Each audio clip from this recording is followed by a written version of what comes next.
She's my advocate. Who is that? That's my Aunt Diane, yes.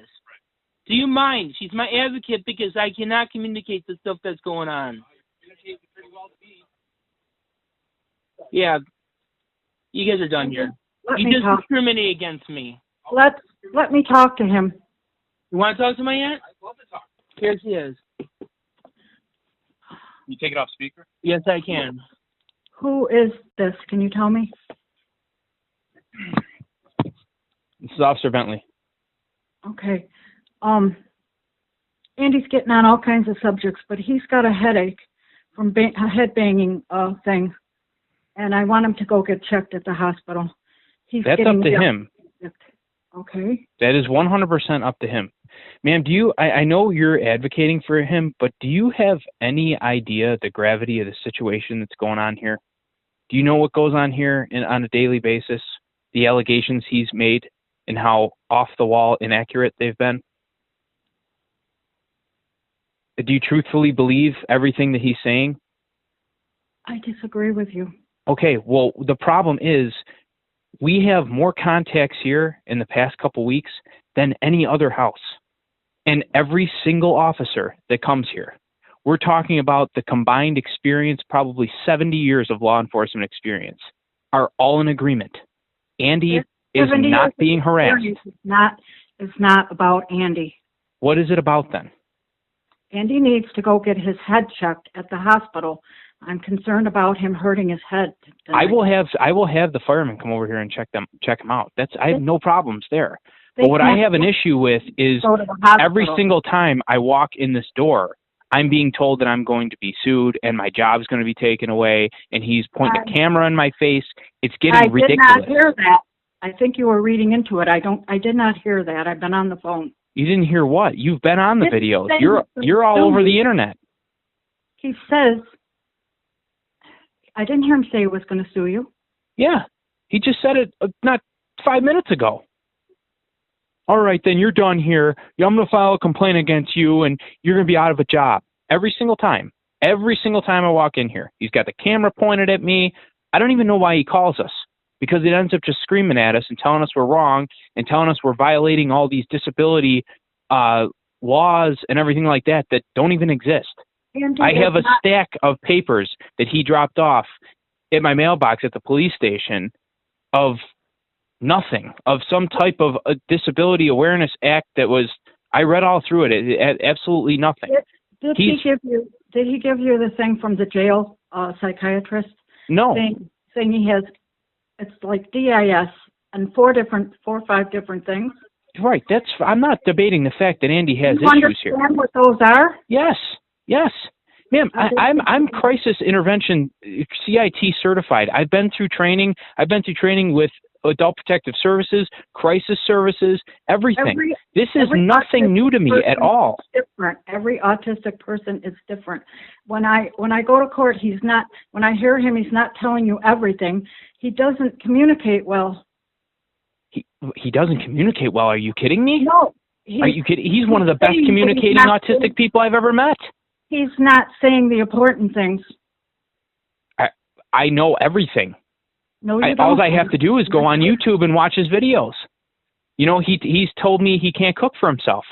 I called him on that. He has Facebook posts about meals that he's cooked. He has literally told me before that he needs reminders taking his medication, and then tells me when he's supposed to take his medication. Let me tell you this. He says that he has memory issues. He says that he has trouble remembering things. He has himself on video calling all these numbers to adult protection, to crisis services, to the police department, to law firms. He memorizes all of the extensions. He has them all memorized. That is not a severely disabled person. You're not getting it. No, he has you duped. He has you duped, and you're diagnosing him.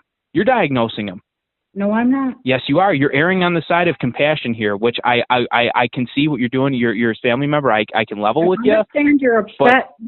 I'm not upset. This is my job. I'm cool as a cucumber here. I don't think but there's only so much that we can do.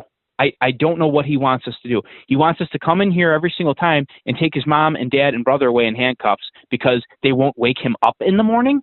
What? Because he can't wake up to the alarm or a phone call. If I were to call him, he doesn't answer. He needs to take his antibiotic morning and night, but he can't take it in the morning, so what good does it take it just at night? Okay, so why didn't he come live with you? No one, huh? Why doesn't he come live with you then? Because I live in a one-bedroom senior apartment. Okay, so? I can't have him live here. No bed for him. This bed's tiny. It only takes up like 6 feet by 4 feet. I am disabled also. So are his parents. His mother's almost died several times, mainly because of taking care of him and him getting up in front of her and pounding his fists on the table. I don't think so. What do you mean you don't think so? I've been here for it. I've known them ever since I was a little kid. Ma'am, I'm sorry, but you know, you're not seeing the whole picture here. Okay? There's something wrong when one single person is making all these allegations. An entire police department and his entire family are calling him out on it. Everybody. You are the only one that takes everything he says word for word. The only one. And you're not here. I'm here almost every single time he calls because it's always on night shift most of the time, and I work steady nights.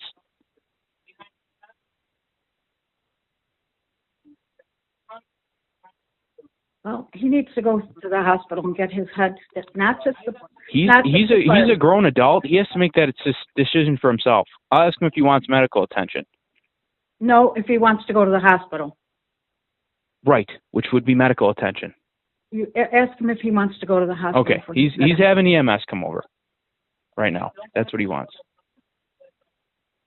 So, but you need to ask yourself some serious questions here because you're starting to be part of the problem with him, getting him help. You know, he is a spoiled person who's gotten everything handed to him, and he's led himself to believe that he has needs that are far outweigh what he actually needs.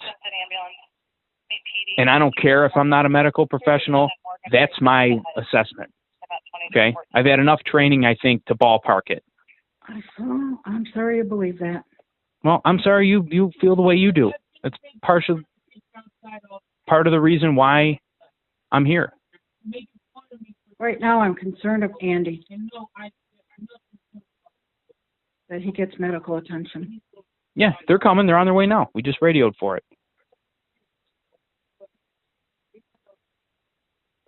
You know, I'm not asking you to change your mind here.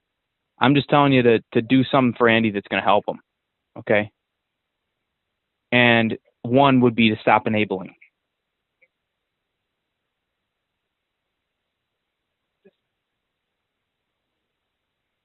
Because he's becoming a hazard to everybody's health in this house, including himself.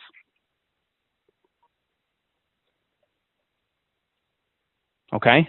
Never mind about his headbanging, autistic things that he has going on. Yeah, can I speak to the supervisor? I need one thing because I'm being verbally assaulted on the phone. All right, now he's calling for my supervisor, so.